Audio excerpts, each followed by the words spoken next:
Assalamualaikum warahmatullahi wabarakatuh. Nama saya Irsa Panoto dari kelas B Teknologi Permainan. Jadi pada kesempatan kali ini saya akan menjelaskan teori-teori tentang postmodern menurut para tokoh-tokoh.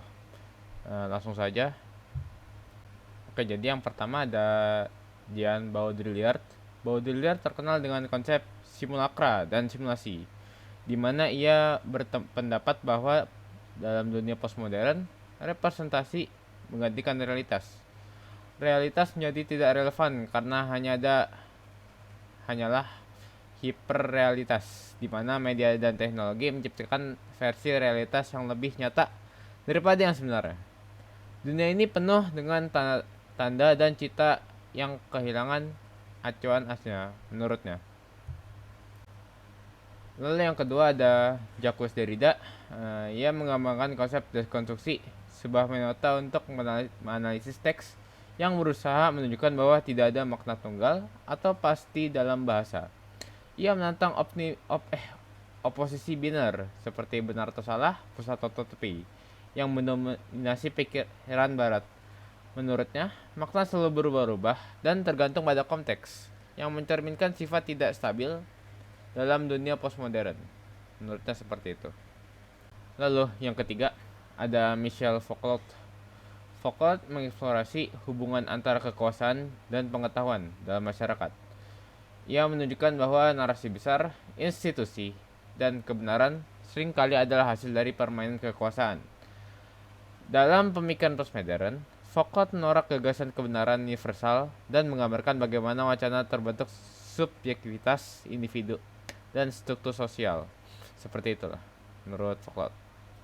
Lalu ada dari Roland Barthes. Barthes terkenal dengan konsep kematian pengarang, yang menolak otoritas pengarang atas interpretasi karya.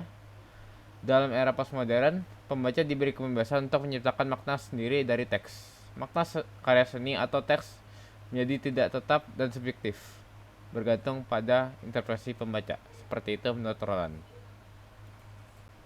Lalu selanjutnya ada Emmanuel Levinas. Ia mengusulkan etika yang berfokus pada hubungan antar individu, terutama tanggung jawab terhadap yang lain.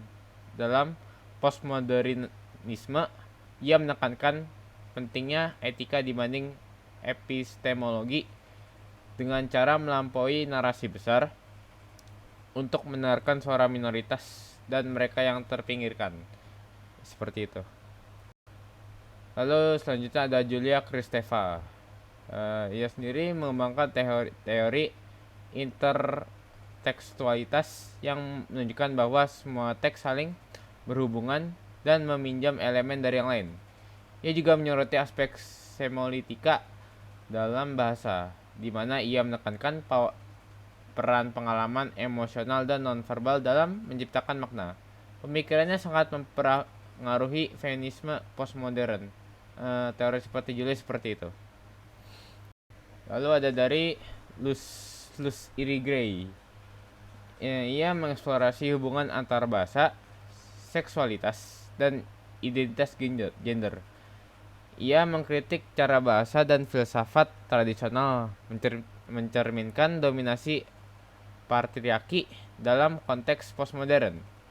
Ia menyerukan penciptaan wacana baru yang menghargai perbedaan gender dan identitas perempuan.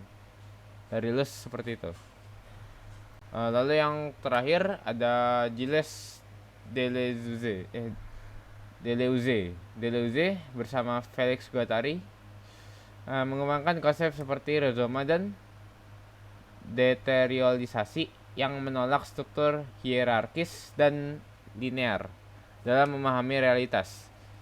Ia melihat dunia sebagai jaringan koneksi yang terus berubah-ubah, di mana ide-ide dan identitas tidak pernah stabil, tetapi terus bergerak dalam berbagai arah. Seperti itu menurut Gilles. Jadi, ya terima kasih. Mungkin itu saja dari saya. Wassalamualaikum warahmatullahi wabarakatuh.